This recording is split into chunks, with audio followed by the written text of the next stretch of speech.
Hey everyone, today we're looking at the cheapest pannier racks and bags for the Royal Enfield Classic 350 Reborn. Are these budget-friendly options actually worth your money? Let's find out. I picked these up on eBay for around 170 Australian dollars, shipped directly from India. After a few weeks and a bit of back and forth with customs over an issue with the declared value, it finally arrived at my front door. Honestly, I'm surprised I could fit everything into this box. They really did squeeze the bags in there. First impressions, not too bad. The bags seem decently made and the racks look sturdy enough, but let's take a closer look. Starting with the racks, I did notice a few scratches and some pretty shoddy paintwork. It looks like they've painted over rusty metal in spots, which isn't great. As for the bags, one of them has a bit of paint mess around where the Royal Enfield text was applied. The straps also have eyelets punched into them, but they're not very straight. But that won't affect functionality, and you're not going to see them once everything's installed on the bike. Inside of the bags, there's a built-in dry bag, which is a great idea. However, the canvas material itself feels a bit cheap, as there are some small wear holes at the edges, so I'm not entirely sure about how water resistant it will be. So overall, it's okay. It's not amazing, but for the price, we can definitely make it work.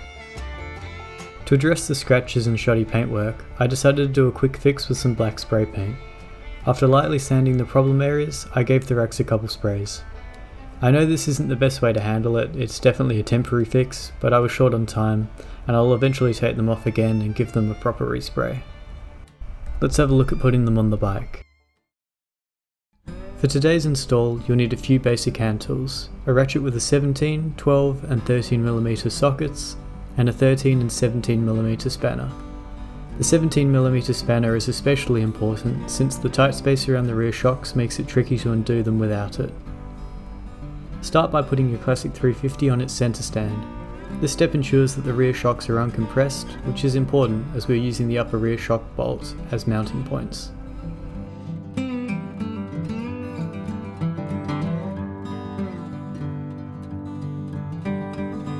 Using your 17mm ratchet and spanner, undo the upper rear shock bolt. Be patient here as it can be fiddly to reach the nut at the back. Continue unscrewing until the bolt lets go of the rear shock. It's a good idea to slightly loosen off the other side's rear shock bolt as well, as it will help release any tension on the rear mudguard, allowing the bolts to slide in and out more easily. Next, grab your 12mm ratchet and undo the lower rear mudguard support bolt, located next to the rear foot peg.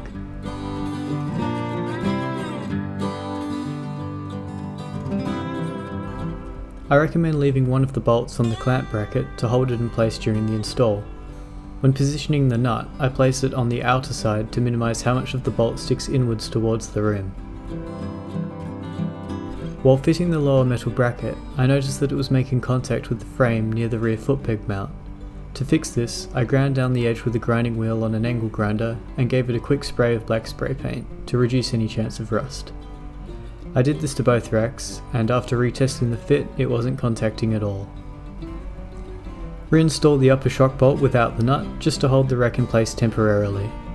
You can choose whether or not you want to reinstall the pillion grab handles. I decided to keep mine as it makes it easier to lift the bike when putting it on the centre stand. Next, reinstall the lower 12mm bolt, but don't fully tighten it just yet. To protect the mudguard support, I cut a strip of bicycle inner tube to act as a grommet, which will reduce any chance of vibrations leading to scratches and rust appearing. Wrap the inner tube strip around the frame and secure the clamp over it. Tighten the bolts just enough to hold the rubber in place, but avoid over tightening for now. We'll now repeat the entire process on the other side of the bike.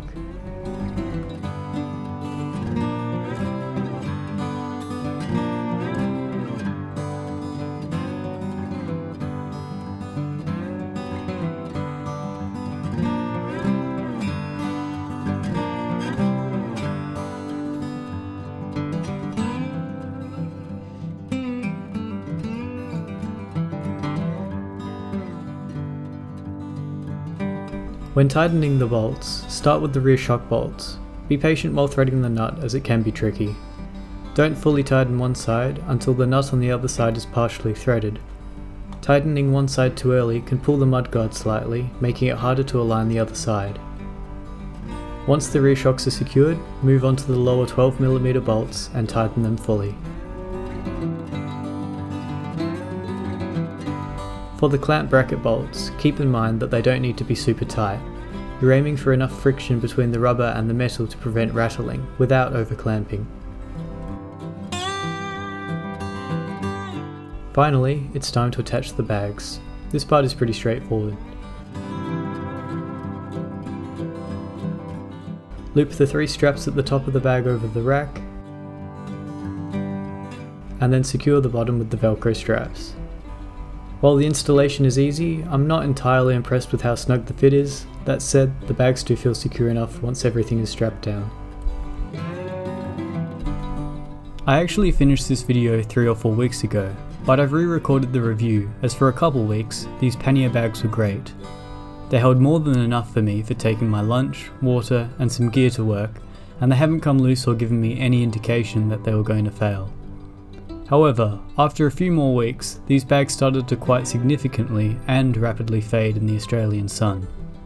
This may be less of an issue in some other countries, but here in Australia, with our strong summer sun, the colouring on the bags was just not holding up. Additionally, on a high humidity day, the metal loops and fasteners all began to rust. It was rusty by the time I finished my 8-hour shift at work, so the metal is not very corrosion resistant at all. Another issue I experienced was significant fraying on the canvas, especially on the straps.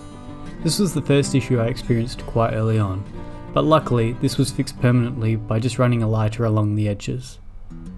With regards to the actual pannier racks, I really like the design as they are very functional even without the bags. The bottom support is excellent for if you want to strap heavier, more rigid items such as jerry cans, or just want that extra level of support for the included bags. They are also pretty standard, so I'm sure you could fit some better quality fabric or hard panniers if you wish.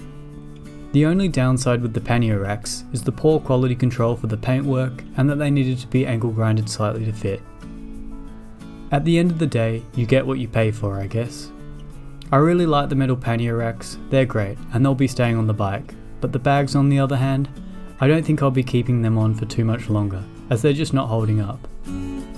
I've seen the pannier racks for sale individually without the bags, so that's what I would have done if I knew how poor the bags were. I'm glad I held off uploading this video for a few extra weeks to show the real quality of these panniers. I'll have some more videos coming out for modifications and maintenance on the Classic 350. Thanks for watching everyone. If you found this video helpful, please consider subscribing and giving it a like. Feel free to drop a comment below if you have any questions. I'll catch you all on the next one. Cheers.